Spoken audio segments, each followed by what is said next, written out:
The Debt Demolisher TV with Sophia Melone.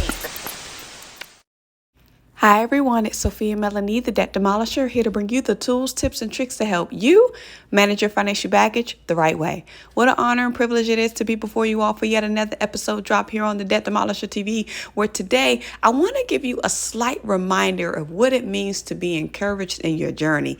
Many of us may be going through a state where we want to get rid of the debt that we are in, but not realizing that it is a journey and it is a process. So I want you to pay close attention to this brief snippet of me sharing on Angie in Real Life's TV, where we talked about some pieces of encouragement of what we can do to ensure that we stay the course, that we be encouraged, and that we continue to motivate ourselves throughout our financial journey. So shout out to Angie in Real Life, and let's make sure that you also make sure that you like and follow and check out Angie in Real Life Empowerment TV. So if you're ready, let's go. When I'll say, if someone's sitting out right now watching this interview, I have titled this particular movement "Motivating the Multitudes," because there's so many people out there. I've learned that it's not what you make, it's what you do with what you make. It's what you do with what you make. So, what advice would you have for someone that's in your space as a caregiver or a young single woman? What advice would you have? They say, I just can't do it. I'm tired. I'm over it. Oh my God, I'm just tired. I'm gonna quit. Da, da, da, da, da, da. They just and panic and just going through. What advice would you have for someone? And if anyone have any questions, feel free to drop while she's answering that question. So this is good, because one thing that I really want people to recognize and realize is when it comes to finances, it's personal, and because it's personal, it can become emotional. And so oftentimes if you're in a space where when you feel like you're in a financial bind, when you feel like you're suffering from financial anxiety, I just want to encourage you to let you know that it's okay to feel that way and to get those feelings up so that they can come out. Because the only way that you can proceed and progress is by releasing the very energy that is harboring you and that's hindering you from moving forward. If you are someone who feels like there's no way out, I'm here to show you and also tell you that there is evidence of the opposite of what you're believing. Because if a person like me, who had a dysfunctional emotional relationship with money, was able to turn her relationship around by solely being intentional about telling her money where to go consistently, then you can do the same.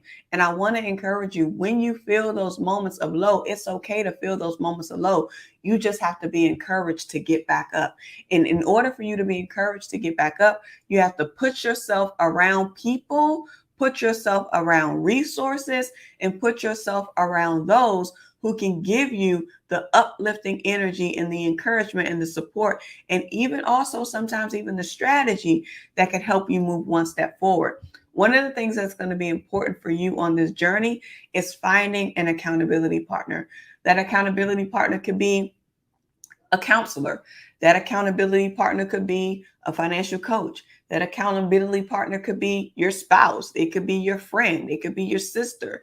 As long as they are on one accord and they are in believing of what it is that you're trying to do inside of your finances. But I want to encourage you to get inside of the word as well. Remember what the word says about exercising your faith, because even when it comes to your finances, this is a faith walk. Not just a man walk, not just a natural walk, but you have to be willing to put your faith in the Lord and say, Lord, I trust you. Every single time I give my tithes, that is what I say to the Lord. I don't feel like I'm giving my tithes to the church. I feel like I'm giving my tithes as an honor to God to say, Lord, I trust you. So that way that he can know that I'm not holding back. And if I can show him that I'm not holding back, then of course he's going to be willing and will actually bless me with more. There's been so much that has happened, but I want to encourage you on today.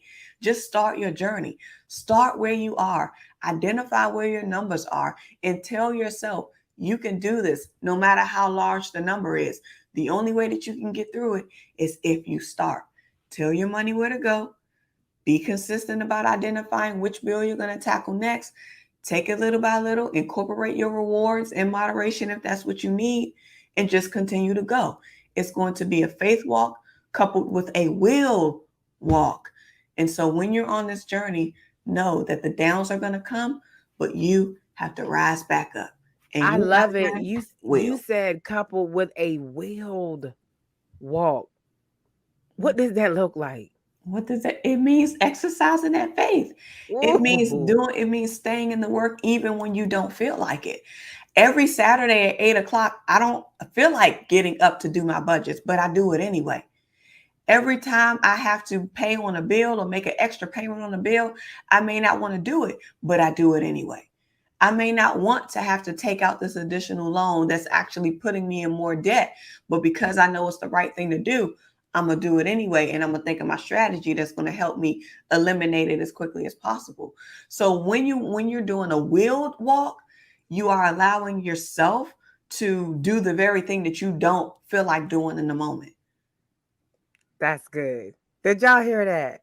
Did y'all hear that? Am I the only one over here like, yes, I'm just glowing. I love the will walk. And when you said the will walk, it makes me excited because the power of choice. Yes. It's all about choice. You get to choose. The reason why your financial life is the way it is because you chose it to be that way. That may be hard to hear, but even for me, I chose those decisions. I chose to max out the credit cards. I chose to spend out of insecurity. I chose to buy things for people so that I can feel like they were loving on me. I chose to take out all of that debt. So you have to live with your decisions, and you're either going to choose to do something about it or you're going to choose not to. Everything is a choice. Oh, that is so great. Oh, that's so great. That's good. The Debt Demolisher TV with Sophia Melonē. The Debt Demolisher TV with Sophia Melonē. The Debt Demolisher TV with Sophia Melonē.